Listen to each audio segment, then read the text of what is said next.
In this video, we're going to be looking at a knife that I pondered getting a very long time. I just wasn't sure, but I eventually had to bite the bullet and add this to my collection, and I'm glad I did. Stick around.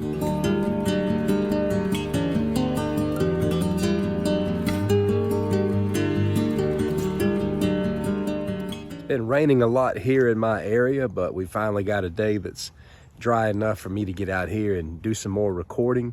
I hope everybody's doing well. I just want to take a moment to thank all of you for tuning into this video. And as always, I want to thank my subscribers and welcome the new visitors. Let's get rolling. I cover a lot of gear on my YouTube channel. I talk about everything from the knife world to slingshots to archery, hatchets, tomahawks, shepherd slinging, and even the occasional gun review. My latest obsession in the knife world has been the tracker knife design. I have reviewed several thus far. I reviewed the cheapest one on the market from Armory Replicas. I have reviewed Black Wolf Knife. I have reviewed GCS trackers. I have reviewed trackers from Warivo. In this review, I'm going to be taking it up a notch and looking at the Boker Plus mini tracker. I was a little shocked to discover that this tracker was referred to as a mini tracker because it's really a good sized knife. Here's the box that this ships in. It's usually got Boker written right here where all the scratching is. That's just where the label was at. But when you open the box, here's what you get. You get some information package. You have your knife, your sheath, and your clip here for your belt. So let's get a good look at this. As you can tell, it's quite the beauty. This knife is designed by Dave Winger. It's a very thick blade made of 1095 high carbon steel. It has a very strong abrasion resistant powder coating, which also gives it strong corrosion protection. It has an overall length of 9.84 inches. This blade is 5.31 inches. So it's got a good sized blade on it. To be a mini tracker, this is a pretty large knife. It's got a very thick, solid micarta handle. Just very meaty handle on this blade. You can tell that's what it looks like in the hand. So not too many, but that's what they call it.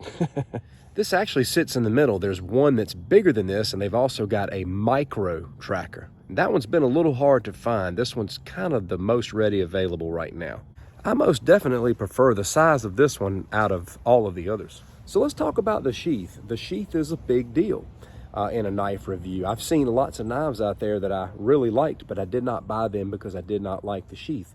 And this one comes with a taco style Kydex sheath here, and I do believe the blade fits in here very well. It locks in nice and tight. There is no rattling. For those of you who don't like rattling, there's no rattling.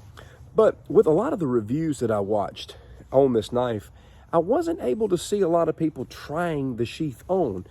This is how I have my pocket clip mounted. I want you to see the sheath from this side, but this is how I have it mounted. I've got the screws on the bottom, and I've got this set up for a scout carry with my right hand, and I'm gonna show you how that sets up. So this rides along the backside really well. You can just pull it right out. This accommodates a nice thick belt. The belt that I'm wearing today is kind of thin, so it's not on there as solid as I like, but I've got a few belts that are more full size it does a lot better with. But you don't have to carry this scout carry. You can switch it. You can switch sides. You can put this on this side. You could carry it on your right side, or you could switch it around. You could leave it here and carry it on your left side. It's set up for left and right-handed people very well. So let's talk about the tang of this knife. I have watched several reviews, and although this is full tang, it does have a skeletonized type of full tang under this handle. And I watched a video of a guy throwing it, and he didn't throw it very long before it did break. Now, in defense of this knife, the guy that was throwing it was not making a connection. He was beating it to death. He wasn't sticking it in his target. And a lot of knives like this that aren't particularly made for throwing, you can destroy them if you're throwing them at things and you're not sticking it in the target. So I wasn't shocked to see it break. Nevertheless, it does have a skeletonized type of full tang, making it easier to break. Some trackers are better than others for throwing, but this one is most definitely designed to stay in your hand. It does come very sharp right out of the box. It was paper and hair shaving sharp.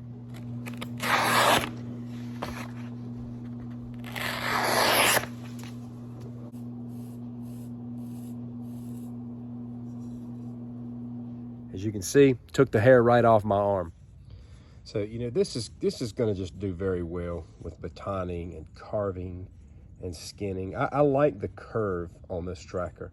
I don't like one with too subtle of a curve. I like how this one is very definitive. It's got a great slicing edge, and obviously it's still big enough to get in there and do some chopping, because these do well with chopping. I just think they do well with pretty much everything, and you know you're going to get a sharp blade. And this one right here in particular is going to be pretty easy to keep sharp, in my opinion. Learning how to sharpen these is a whole nother video, but this one has just got a great design to it. So friends, this is not going to be a beat the knife up kind of video. This knife is just, it speaks for itself. It's gonna be able to get the job done. It's heavy duty, it's well built, it has great steel.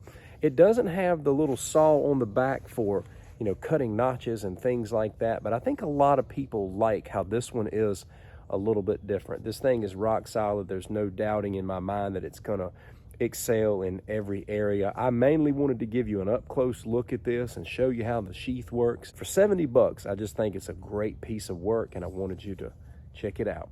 Thanks for watching. Take care.